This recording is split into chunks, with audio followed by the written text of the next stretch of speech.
إن الحمد لله نحمده ونستعينه ونستغفره ونعوذ بالله من شرور أنفسنا وسيئات أعمالنا من يهده الله فلا مضل له ومن يضلل فلا هادي له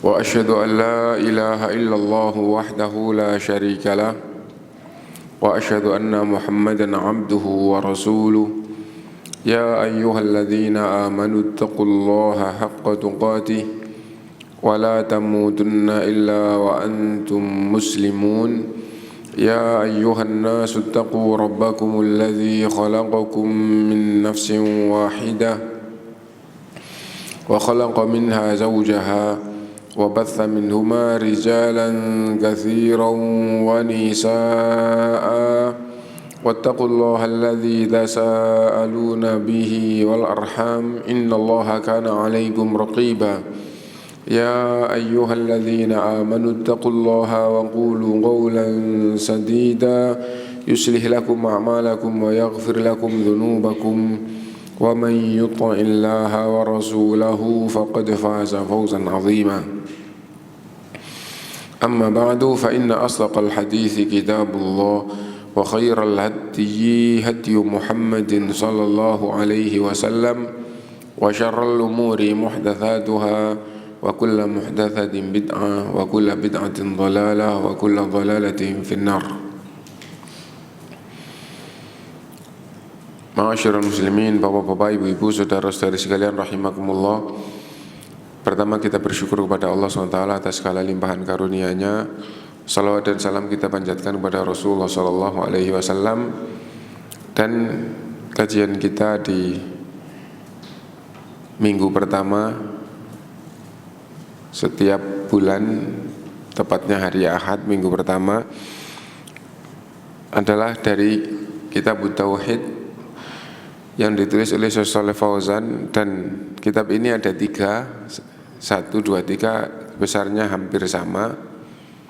Dan ini kitab pertama, bab yang paling akhir, ujung dari bab pertama. Dan setelah ini masuk Ramadan, dan di bulan Syawal minggu pertama juga biasanya belum mulai. Jadi insya Allah setelah ini libur 2 bulan gitu.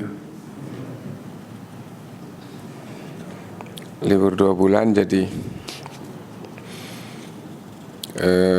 pas ya, ini penutup gitu. Dan setelah ini masuk Ramadan. Adapun bab ini masih ada kaitannya atau bagian paling akhir dari bab wala dan barok. Wala loyalitas, barok berlepas diri, tidak ada hubungan atau tidak ikut sama sekali, gitu ya. Nah, dan bagian paling akhir ini sikap pasif kaum muslimin dan problematikanya dalam bab wala dan barok secara total atau dalam bab fenomena yang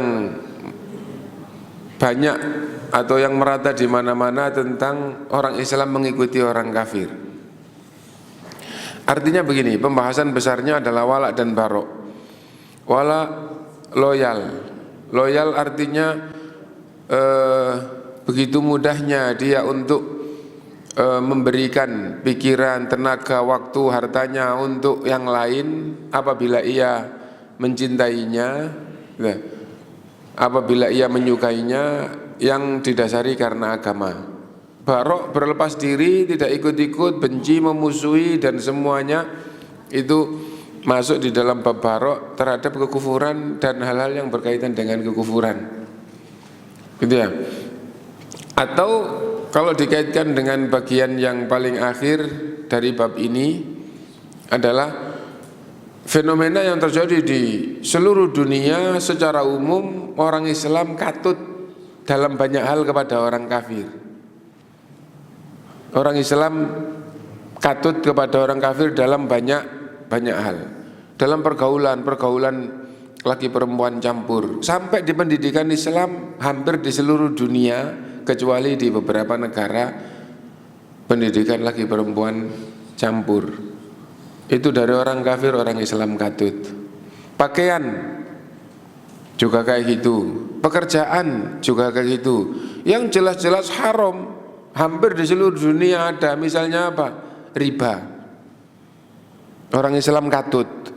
Nah, terus bab paling akhir, sikap pasif kaum muslimin dan problematikanya.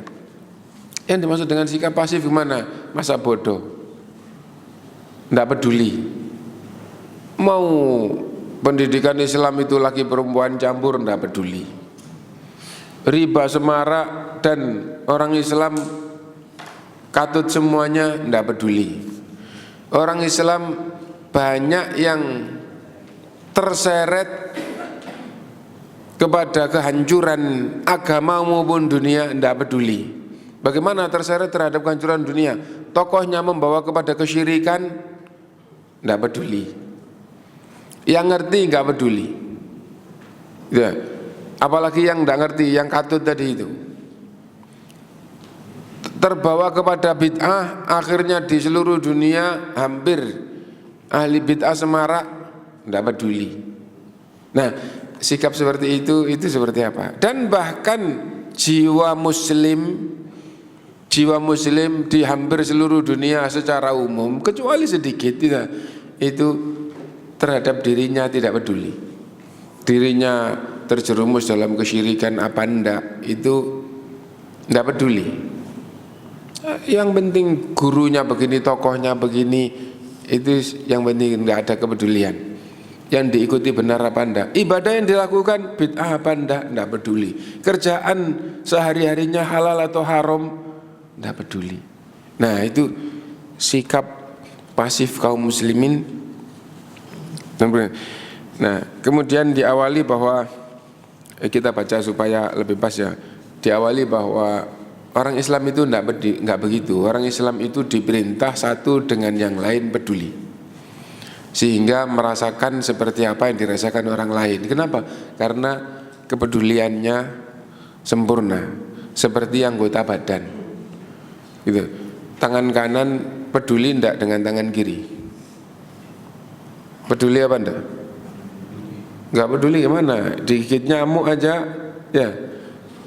Yang digigit itu datangnya enggak tahu sudah dimangsa oleh nyamuk, digigitnya ya gitu.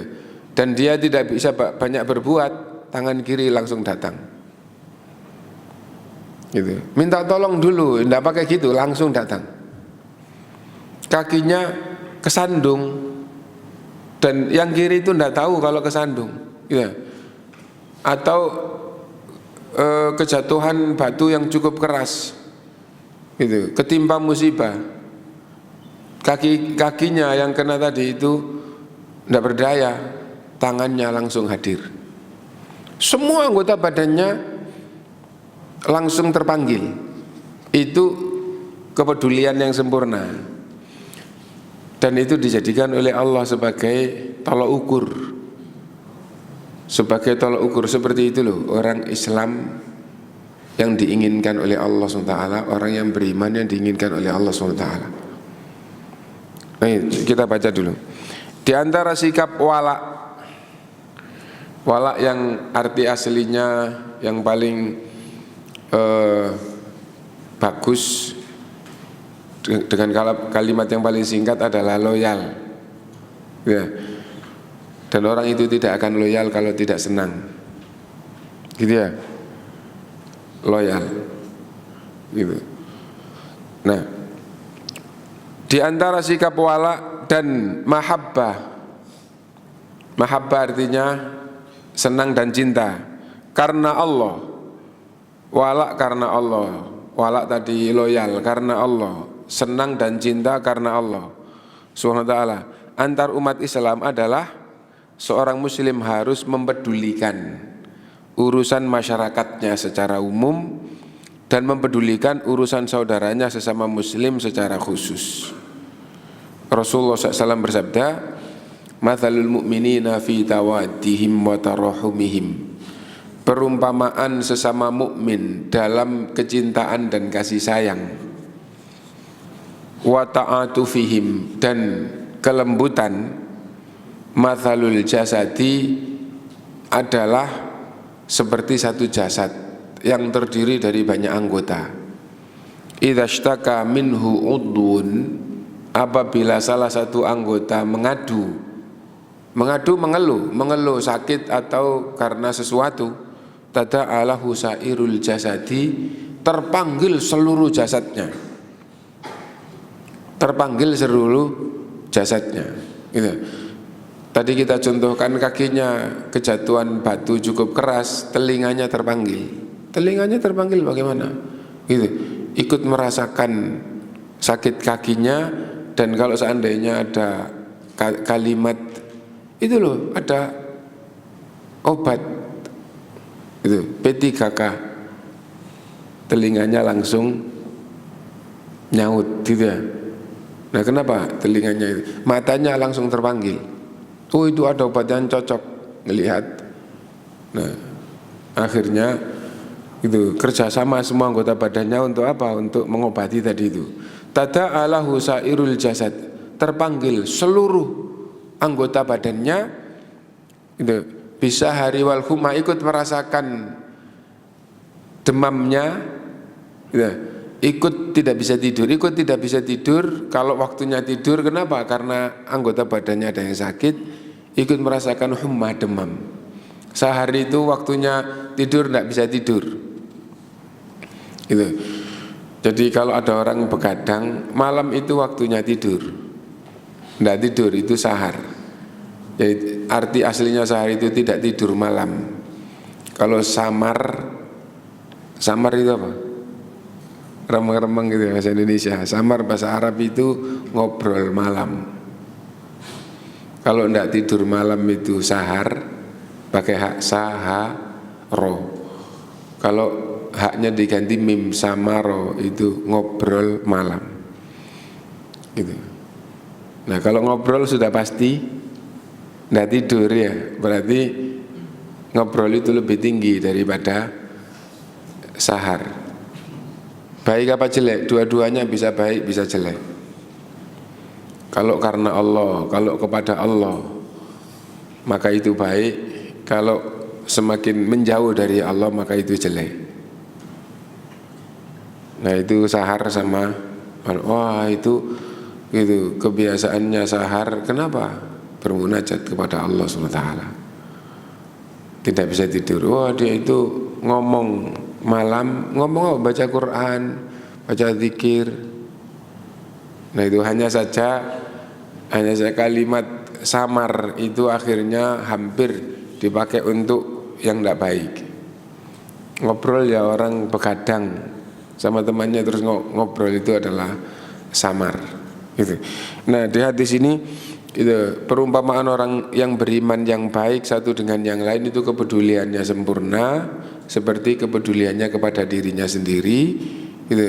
Satu dengan yang lain itu seperti satu tubuh, banyak anggota badannya. Idza syaka minhu udhun, apabila salah satu anggota badannya itu mengeluh, tada'alahu sairul jasadi bisahari wal humma, seluruh anggota badannya, seluruh anggotanya terpanggil.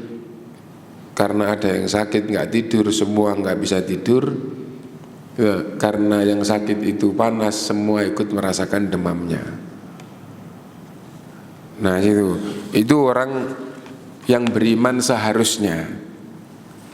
Ini adalah gambaran masyarakat muslim. Adapun gambaran antar pribadi muslim adalah seperti yang disabdakan oleh Rasulullah SAW, al-mu'minu lil mu'mini kal bunyani yashuttu ba'duhu ba'dan wa syabaka baina asabihi. Harusnya per individu mukmin ya, itu seperti di dalam hadis ini. Seperti apa? Rasulullah SAW bersabda, antara orang mukmin yang satu dengan orang mukmin yang lain gitu. Al-mu'minu lil mu'mini, seharusnya itu kal bunyan, seperti bangunan. bagian yang satu dengan bagian yang lain. Yashuddu ba'duhu ba'dan, sebagiannya menguatkan sebagian yang lain. Nah, jadi melengkapi dan menguatkan sebagian yang lain gitu. Jadi temboknya menguatkan tiangnya gitu. Pondasinya gitu. Itu untuk semuanya. Jadi, artinya yang satu dengan yang lain itu saling terikat dan saling kuat menguatkan. Nah, itu seharusnya orang yang beriman satu dengan yang lain seperti itu. 6. Maka kewajiban kaum muslimin baik secara individu maupun kelompok adalah memperhatikan berbagai problematika, berbagai problem yang ada di antara mereka dan problem yang ada antara mereka dengan musuh-musuh mereka, sehingga mereka mau menjalin persaudaraan sesama muslim.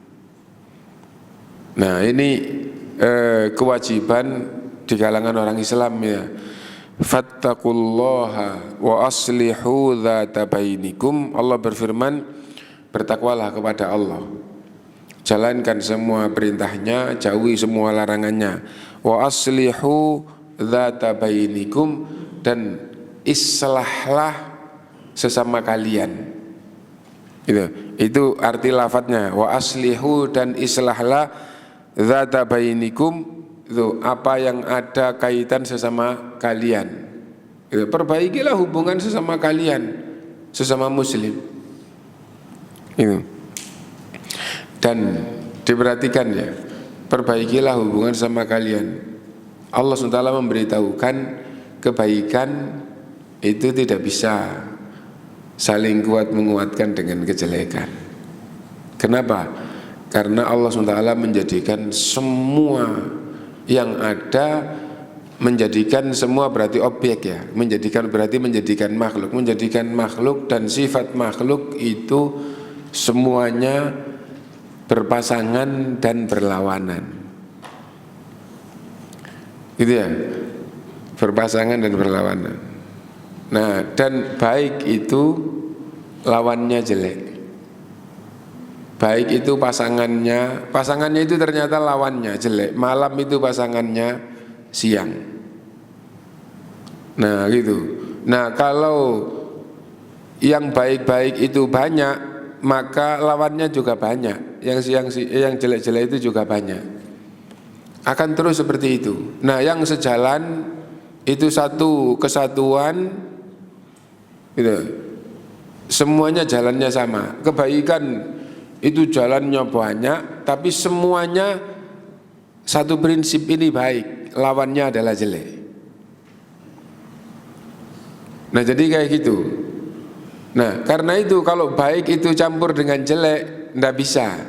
Ja'al haqqu wa zahaqal batil, innal batila kana zahuqa. Datang kebenaran, kalau betul-betul dipertahankan, kebatilan pasti akan kalah, akan hilang. Kenapa? Karena kebatilan itu tidak akan kuat, akan hilang kalau datang kebenaran. Tapi kalau kebatilan itu ternyata menyatu dengan kebaikan, kebatilan menyatu dengan kebaikan, dua-duanya jalan, yang baik itu jadi jelek, yang baik itu jadi jelek. Nah jadi kayak gitu. Jadi kalau kebatilan itu datang dan bertahan, kejelekan itu yang akan kalah. Dan kejelekan itu tidak akan ada yang tahan lama gitu. Nah pasti akan hilang, meskipun akan muncul lagi. Bentuk lain, kadang bentuknya sama, kadang bentuknya lain. Tapi kalau kebenaran itu tidak berubah. Kebenaran itu tidak berubah. Ini salah satu prinsip yang hendaknya umat Islam itu faham, bahwa kebenaran itu tidak berubah. Mulai di zaman Nabi Adam sampai sekarang, kalau itu benar tidak akan berubah. Mulai di zaman, katakanlah di zaman dulu kan tidak jelas. Karena apa? Karena berita terdahulu sudah terputus, terus ayat dan hadis kalau tidak disebutkan dari mana, tahu pasti benar gitu. Nah kalau itu mulai zaman Nabi Muhammad SAW, mulai zaman Nabi Muhammad SAW sampai sekarang, kalau benar, apalagi secara khusus dalam hal agama. Itu benar, pasti sampai sekarang tidak berubah. Tapi kalau batil itu bisa berubah. Nah itu nanti muncul lagi, tidak bisa jadi muncul seperti itu, tapi bisa enggak. Tapi kalau Islam, kalau yang benar itu, seandainya pada zaman tertentu, di zaman ini atau di negara ini tidak ada, kalau tahun berikutnya muncul lagi dalam bab yang sama, akan sama seperti dulu, tidak berubah. Kenapa? Kebenaran itu tidak berubah. Nah jadi itu. Fattaqullaha wa aslihu dzata bainikum. Dan Allah berfirman dalam surat Al-Hujurat, innamal mu'minuna ikhwatun. Sesungguhnya sesama muslim itu, sesama mukmin itu bersaudara. Fa aslihu baina akhawaikum, maka islahlah, damaikan antar saudara kalian jika berselisih. Oh itu berselisih, damaikan. Tapi Allah juga memberitahukan, damai itu tidak bisa kalau tidak kembali ke jalan Allah. Itu. Damai itu tidak bisa kalau nggak kembali. Kenapa? Karena orang berselisih itu karena apa? Karena yang satu seneng itu, yang satu seneng yang lainnya. Yang kalau misalnya babnya baik, yang satu merasa baik, yang lainnya yang beda, permusuhan pun merasa dirinya baik. Terus bagaimana bisa? Satu-satunya adalah yang ada di dalam hati mereka. Apakah kalian beriman? Iya. Apakah kalian beriman bahwa Rasulullah itu utusan Allah? Iya.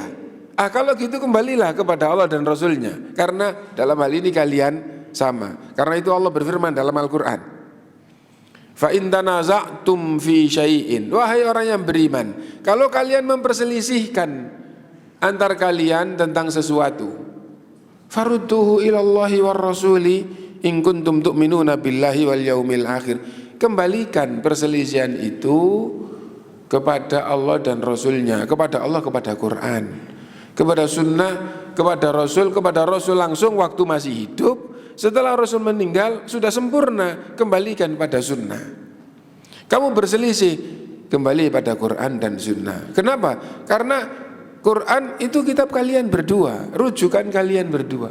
Sunnah rujukan kalian berdua. Lah kalian berselisih, kembalikan pada Quran dan sunnah. Nanti akan ketemu, akan saling cocok, saling tolong menolong, bahu membahu.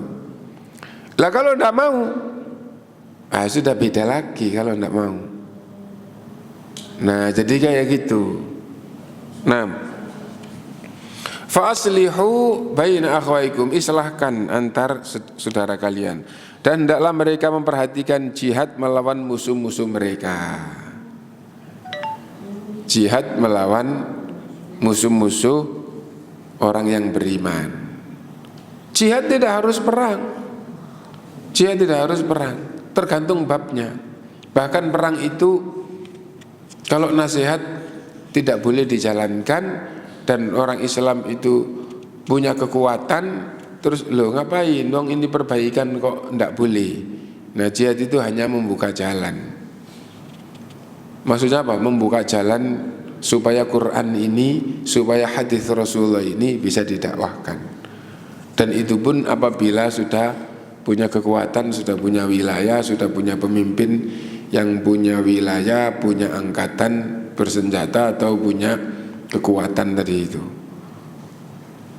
Nah terus dihalang-halangi jalan kebenarannya, jalan kebenaran kok dihalang-halangi. Penghalang itu harus diperangi. Kalau sudah nggak ada penghalang, kembali normal seperti semula. Islam itu rahmat. Yang belum mendapat rahmat ini dikasih tahu, kamu menerima rahmat ini kenikmatan bagimu, kamu nggak menerima, kamu sendiri yang rugi. Tidak ada paksaan. Nah, itu Islam. Nah, ya ayyuhalladzina amanu qatilul ladzina yalunakum minal kuffari wal yajidu fikum ghilzah wa'lamu annallaha ma'al muttaqin. Wahai orang-orang yang beriman, perangilah orang-orang kafir yang di sekitarmu yang menghalang. Jadi dari petunjuk Rasulullah SAW yang sudah baku dalam Quran dan Sunnah gitu, yang terpenuhi syarat untuk diperangi gitu. Dan hendaklah mereka menemui kekerasan darimu. Apa maksudnya? Kalau mereka sudah terpenuhi syarat untuk diperangi, orang Islam harus betul-betul sikapnya keras kepada mereka. Dan ketahuilah bahwasanya Allah SWT berserta orang-orang yang bertakwa. Nah, adapun orang kafir zimmi, orang kafir yang hidup di negara Muslim dan mereka sudah ada izin tinggal di situ dan berlindungan di situ, dan mereka juga ada kewajiban di situ. Nah, maka orang kafir seperti ini dilindungi oleh negara Islam. Rakyat tidak boleh, rakyat Muslim, orang yang beriman tidak boleh mengganggu mereka, sebagaimana mereka juga tidak boleh mengganggu siapapun. Itu namanya kafir zimmi. Kalau ada negara Islam, hukum Islam ditegakkan, orang kafir zimmi tinggal di negeri Muslim boleh. Nah, itu sudah ada gampangannya, itu sudah ada perjanjian. Yang kedua, orang kafir al-mu'ahad, di negaranya masing-masing tapi ada perjanjian damai, tidak ada perang, maka tidak boleh diperangi. Nah, tetapi perjanjian damai dari pemerintah Islam itu tidak menghalang-halangi orang Islam masuk ke sana, sebagaimana orang kafir juga tidak dihalang-halangi masuk ke negeri Islam apabila masuk itu tidak membuat kerusakan. Nah, gitu. Jadi masuk ke negara lain boleh-boleh aja, yang penting tidak membuat kerusakan. Nah, menyampaikan kebaikan boleh. Nah, ini yang ditunjukkan oleh orang kafir kepada orang kafir, oleh orang yang beriman. Perjanjian damai, tidak ada perang, dan nanti akan ada 1-2 orang atau sejumlah yang dibutuhkan dari orang Islam akan masuk untuk apa? Untuk menyampaikan kalimat-kalimat Allah, untuk menyampaikan ayat-ayat Allah. Dan disampaikan pada siapa? Kepada siapapun yang mau dengar, yang nggak mau dengar nggak dipaksa untuk mendengar. Gitu. Dan tidak akan ada yang dirugikan. Tidak akan ada yang dirugikan. Kenapa? Karena hanya sekedar menyampaikan ayat Allah, menyampaikan hadis Rasul. Nah, jadi kayak gitu. Itu misalnya begini, sekedar contoh, seandainya Indonesia ini negara Islam yang menegakkan Quran dan Sunnah, terus ada muahadah dengan negeri tetangga misalnya Malaysia, sekedar contoh. Nah, maka negeri Islam memberitahukan bahwa orang Islam ke sini masuk ke sana, orang sana masuk ke sini, yang penting tidak membuat kerusakan, itu diperbolehkan. Dan umat Islam akan secara khusus dikirim ke sana 1-2 atau sejumlah yang dibutuhkan untuk apa? Untuk sekedar menyampaikan rahmat Allah yang berupa kalimat-kalimat, yang berupa ayat-ayat ini itu. Dan mereka tidak mau dengar juga tidak dipaksa untuk mendengar. Sudah mendengar, tidak mau ikut, tidak dipaksa ikut. Tapi kalau dari hati mereka sendiri kepingin dengar, tidak boleh dihalang-halangi. Dari diri mereka sendiri kepingin masuk agama ini, tidak boleh dihalang-halangi. Dan tidak akan ada yang dirugikan. Karena Islam itu bukan datang untuk merugikan orang. Islam itu adalah rahmat untuk seluruh alam. Nah, itu dari pandangan yang benar. Adapun dari pandangan yang salah, Islam betul-betul merugikan. Merugikan siapa? Merugikan penjahat dan merugikan orang yang jelek. Nah, itu Islam. Siapapun mau baik itu raja, perdana menteri, presiden, gitu, atau orang kaya, orang zalim, siapapun, yang penting kalau mereka itu maunya adalah kejahatan, yang paling merugikan mereka adalah Islam. Kenapa? Karena wah kalau ajaran ini nanti merasuk ke orang-orang, nggak boleh lagi berbuat jelek. Gitu. Padahal keberuntungan mereka dalam kejelekan.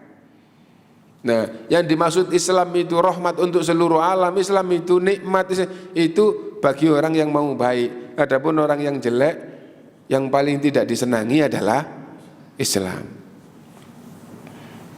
Nah, dan Islam itu apa? Quran dan Sunnah. Seukuran apapun kejelekannya, seukuran itulah dia tidak senang dengan Quran dan Sunnah. Nah, dan ini masuk juga pada orang Islam. Ya, orang Islam ngaku Islam, memperjuangkan Islam, tapi ahli bid'ah. Maka seukuran dengan jeleknya dia nggak akan senang dengan Quran dan Sunnah. Al-yauma akmaltu lakum dinakum, nggak senang ayat ini. Hadis Rasulullah, iyyakum wa muhdatsatil umur, jauhi urusan agama yang diada-adakan. Fa inna kulla muhdatsatin bid'ah, semua yang diada-adakan itu bid'ah. Dia orang Islam, memperjuangkan Islam, tidak senang dengan hadis ini. Kenapa? Karena kejelekan itu tidak senang dengan kebaikan. Seukuran apa jeleknya, seukuran itu dia tidak akan senang terhadap Quran dan Sunnah. Nah jadi itu, karena itu prinsip beragama kembali kepada Quran dan Sunnah itu paling nikmat. Kenapa? Karena meskipun dia belum banyak tahu, meskipun masih banyak kejelekan, ditunjukkan ayat gini, gitu, langsung menerima. Oh berarti selama ini dalam hal ini saya salah, saya akan berusaha meninggalkan. Nah jadi kayak gitu. Tapi kalau dia itu ahlinya, pemegangnya, pembelanya, seukuran dengan apa kejelekan yang ia punya, seukuran dengan itu dia tidak akan senang terhadap Quran dan Sunnah. Itu. Nah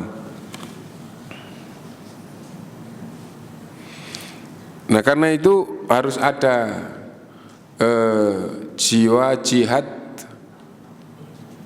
menghadapi kejelekan. Jihad itu arti bahasanya adalah mengerahkan kesungguhan. Jihadnya mata itu jangan keburu ngantuk, ini penting untuk dibaca, untuk dilihat. Jihadnya telinga, mendengar ayat, mendengar hadis, mendengar tausiah itu jangan keburu. Nah, mengerahkan kesungguhan itu disebut dengan jihad. Nah, itu makna bahasa. Nah, jihad fi sabilillah, mengerahkan kesungguhan di jalan Allah. Lalu istilah yang paling khusus jihad itu kemudian digunakan untuk perang. Kenapa? Karena kalau orang itu sudah di medan tempur, kalau enggak kamu kerahkan seluruh kemampuanmu lahir batin, kamu akan digilas. Nah akhirnya semua yang berperang itu pasti mengerahkan seluruh kemampuan yang dia bisa. Nah itu adalah jihad itu. Sesungguhnya petinju itu jihad ya. Hanya saja fisabilillah apa enggak. Nah itu yang jadi masalah itu. Kamu enggak betul-betul jihad sebenar-benarnya, digilas sama musuhmu kamu. Nah itu. Nah maksudnya ialah mempersiapkan diri sebelum berjihad dengan menyelesaikan berbagai problematika yang mengganjal, menyatukan barisan, memperbaiki kondisi dan mempersiapkan segala peralatan. Barang siapa yang tidak mempedulikan problematika kaum muslimin, bahkan bersikap pasif, maka hal itu menunjukkan lemahnya iman. Itu juga berarti bahwa dia itu munafik yang memberikan walak kepada kaum kufar. Allah SWT berfirman tentang orang-orang munafik, alladzina yatarabbasuna bikum fa in kana lakum fathum minallahi qalu alam nakum ma'akum wa in kana lil kafirina nasibun qalu alam nastahwid alaikum wa namna'kum minal mu'minin. Ini Allah memberitahukan seperti apa sikap orang kafir, seperti apa sikap orang munafik.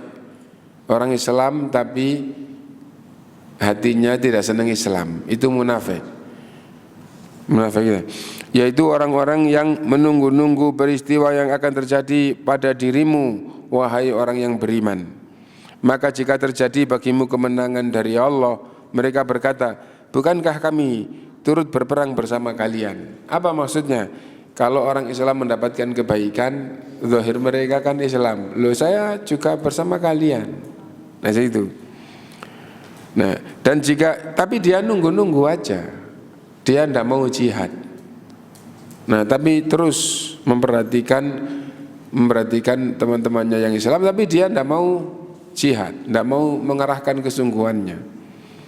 Ternyata orang Islam mendapatkan kemenangan. Loh, saya bersama kalian. Nih, tapi kalau mereka kalah, mereka dekat dengan orang kafir. Ya. Dan jika orang-orang kafir mendapatkan kemenangan, mereka berkata, bukankah kami turut memenangkan kalian? Nah itu. Jadi orang Islam menang, ngaku ikut orang Islam. Orang kafir menang, ngaku ikut orang kafir. Gitu. Bukankah kami turut memenangkan kalian, wahai orang kafir, dan membela kalian dari orang-orang yang beriman? Nah itu. Allah menjelaskan bahwa sikap kaum munafik terhadap permasalahan umat Islam adalah pasif. Gitu. Allah memberitahukan orang munafik itu tidak peduli dengan orang-orang yang beriman. Ketika jihad, ketika memperjuangkan, itu tidak peduli, bahkan cenderung menghalang-halangi, bahkan yang betul-betul hakiki kemunafikannya menghalang-halangi, gitu. Meskipun tidak langsung, gitu. Menunggu dan menonton siapa yang menang, itulah yang akan menjadi kawan. Adapun mukmin yang benar selalu memiliki karakter, gitu, nasihat, kesetiaan baik dalam ucapan, amalan, dan kiprahnya dalam masyarakat. Rasulullah SAW bersabda, ad-dinun nasiha, agama ini nasihat. Agama ini nasihat. Qalaha thalatha marrat, diucapkan oleh Rasulullah SAW, ad-dinun nasiha, ad-dinun nasiha, ad-dinun nasiha, agama ini adalah nasihat. Kulna, kami para sahabat bertanya, liman ya Rasulullah, nasihat untuk siapa wahai Rasulullah? Qala lillah, untuk Allah. Apa maksudnya untuk Allah? Untuk memperjuangkan agama Allah SWT, untuk menegakkan agama Allah SWT. Nah, bukan nasihat untuk Allah itu seperti orang menasihati manusia terus nasihat ditujukan kepada Allah. Tidak, Allah SWT maha sempurna dan manusia itu rendah, lemah dan hina di hadapan Allah. Gitu. Agama ini adalah nasihat untuk Allah SWT, untuk menegakkan agama Allah SWT. Wali kitabi, untuk menjalankan, untuk menegakkan kitab Allah Subhanahu wa ta'ala, gitu. Wali rasulihi, nasihat untuk menjalankan sunnah-sunnah Rasul, ajaran-ajaran Rasul. Wali a'immatil muslimin, nasihat untuk pemimpin orang-orang yang beriman, gitu. Bagaimana? Gitu. Bahwa orang yang beriman itu di samping mereka punya kewajiban, mereka juga punya hak. Gitu. Nah, karena itu haknya pemimpin itu, nah Islam ini diajarkan, dinasihatkan. Nah, kenapa? Ini adalah untuk tegaknya pemimpin Islam itu supaya betul-betul haknya diberikan. Apa maksudnya? Rakyat itu harus taat kepadanya di dalam hal-hal yang baik, mendukung kepadanya supaya tatanan pemerintahannya itu baik. Wali ammatihim, dan untuk semua umat Islam, untuk supaya hak umat Islam semuanya terpenuhi. Supaya hak umat Islam semuanya terpenuhi. Kamu orang Islam, iya, kamu punya hak untuk hidup tenang, tentram. Kisos itu kalau ditegakkan. Nah, agama ini nasihat. Apa? Isi Quran ini dinasihatkan itu untuk kepentingan rakyat. Kenapa? Karena kalau hukum kisos itu terpenuhi, manusia jalan sendirian dari sini ke daerah manapun itu tenang, tentram, itu keluarganya ditinggal karena ada urusan penting, tenang. Kenapa? Karena hukum kisos itu ditegakkan. Gitu. Al-aina bil aini wal anfa bil anfi wal udhuna bil udhuni wal juruha kisos. Gitu. An-nafsu bin nafsi, siapapun yang membunuh maka pemerintah akan membunuhnya. Al-ainu bil aini, siapa yang matanya dirusak orang, yang merusak akan dirusak matanya sebagai hukumannya kisos. Wal anfu bil anfi, siapa yang motong hidung orang lain maka hidungnya akan dipotong. Siapa yang merusak telinga orang lain, telinganya akan dipotong. Siapa yang melukai, dia akan dilukai. Semuanya ada kisosnya. Akhirnya kalau hukum kisos itu ditegakkan, semua manusia tenang, tentram, dan itulah kehidupan yang diinginkan Islam. Ya. Kenapa? Karena tidak akan ada siapapun yang berani merusak atau melukai atau membunuh orang lain. Kenapa? Loh, kalau saya sampai melukai dia, nanti saya dihukum dilukai. Kalau saya sampai itu merusak matanya, nanti mata saya juga akan dirusak sebagai hukuman.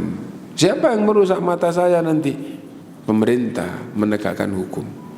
Nah, kalau kayak gitu akhirnya tenang semuanya. Dan bahkan Allah menjadikan dalam satu negara kisos ditegakkan 1-2 orang tok, gitu aja, semuanya langsung cerah. Gitu. Nah, karena itu gitu. Enggak seperti nah itu narkoba dihukum, yang itu dihukum mati, yang itu dipenjara, yang itu digebukin. Kenapa narkoba kok terus jalan? Nah, karena tidak dihukum dengan adil. Nah, hukum adil itu 2, yaitu hukumnya sendiri hukum Allah dan menegakkannya dengan adil, tidak pilih kasih. Nah, kalau itu dijalankan maka selesai semua urusan. Khomer di zaman sekarang tidak ada apa-apanya dibandingkan dengan khomer di zaman jahiliyah. Tapi dengan hukum Allah begitu mudah selesai dengan damai. Nah, itu pembunuhan di zaman sekarang tidak seberapa dibandingkan dengan pembunuhan di zaman jahiliyah. Tapi pembunuhan itu bisa selesai dengan damai dan semuanya aman. Kenapa? Dengan menegakkan hukum Allah. Tidak ada yang ketakutan. Nah, mencuri dipotong tangan bukan berarti tangan orang banyak yang buntung. Tidak. Kalau hukum itu ditegakkan 1-2 tok, setelah itu semuanya sudah tidak ada lagi pencurian. Nah, jadi kayak gitu hukum ini. Terakhir, maksudnya alinea terakhir, demikianlah. Ya, mudah-mudahan Allah SWT memperbaiki kondisi umat Islam dengan meluruskan akidah mereka, peduli dengan akidah, bahkan masing-masing peduli dengan akidah dirinya, memperbaiki bangsa dan para pemimpin mereka dan juga rakyatnya, dan semoga menyatukan hati mereka, seluruh rakyatnya, serta membulatkan tekad mereka. Semoga salawat serta salam tetap tercurah kepada Nabi kita Muhammad SAW beserta keluarganya, sahabatnya, dan pengikutnya sampai hari kiamat. Dan selesailah kitab Tauhid jilid yang pertama yang ditulis oleh Syekh Shalih Fauzan, dan jilid yang kedua itu tulisan beberapa ulama, dan jilid yang ketiga tulisannya Syekh Shalih Fauzan lagi. Jadi urutan dari kitab ini itu ada 3, 1, 2, 3, dan di Indonesia ada yang dicetak 1, 2, 3 itu jadi 1 cukup besar, gitu. Ya 3 kali ini aja, nggak terlalu besar, dan itu lebih bagus supaya terjaga gitu. Nah, dan yang nomor 1 tulisannya Syekh Shalih Fauzan, yang kedua itu dari beberapa ulama, yang ketiga itu tulisannya Syekh Shalih Fauzan lagi. Lalu 3-tiganya akhirnya sering disebut dengan karya Syekh Shalih Fauzan, karena dia nomor 1 sama nomor 3 semuanya, dan juga terlibat di yang nomor 2. Nah, seperti biasa sebelum kita tutup, kalau ada yang mau ditanyakan dulu, mau dipersilahkan.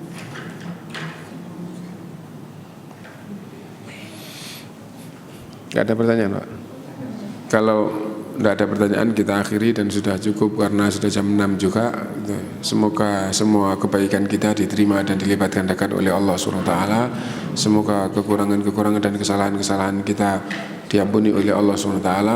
Dan ini kita sudah memasuki bulan Sya'ban, sudah beberapa hari ya. Nah, Ramadan sudah tinggal sebentar, maka semoga mulai sekarang kita mempersiapkan dan merencanakan dengan sebaik-baiknya. Dan mempersiapkan dan merencanakan itu berarti sudah melakukan itu hal-hal yang nanti di hari H, yaitu di hari Ramadan, kita menjadi lebih maksimal. Sebagai contoh, salah satu contoh gitu, kalau seandainya gitu orang itu mempersiapkan, oh saya nanti Ramadan kepingin khatam Quran, atau khatam Quran 2 kali atau 3 kali, tapi kalau di bulan Sya'ban ini dia tidak mulai sama sekali, itu artinya dia belum mempersiapkan. Kenapa? Karena mempersiapkan itu berarti dia sudah memulai gitu. Kalau orang itu mau mempersiapkan bahwa setelah Syawal nanti itu akan mengadakan acara pernikahan untuk anaknya misalnya itu, maka mulai sekarang itu dia sudah banyak melakukan hal-hal yang berkaitan dengan itu. Loh, ini buat apa? Ini rencana nanti buat waktu ada acara ini. Nah, jadi sudah mempersiapkan dari awal, mempersiapkan itu sudah mulai melakukan, dan nanti semua itu akan dikerjakan ulang dengan dirangkai semuanya secara sempurna pada waktunya. Nah, itu adalah persiapan di bulan Ramadan. Itu karena itu amal ibadah yang dilakukan di bulan Ramadan itu. Nah, itu mulai sekarang itu dipersiapkan itu, dan direncanakan dengan sebaik-baiknya dan dipersiapkan. Wallahu a'lam. Subhanakallahumma bihamdika asyhadu an la ilaha illa anta astaghfiruka wa atubu ilaika. Alhamdulillahirabbil alamin. Assalamualaikum warahmatullahi wabarakatuh.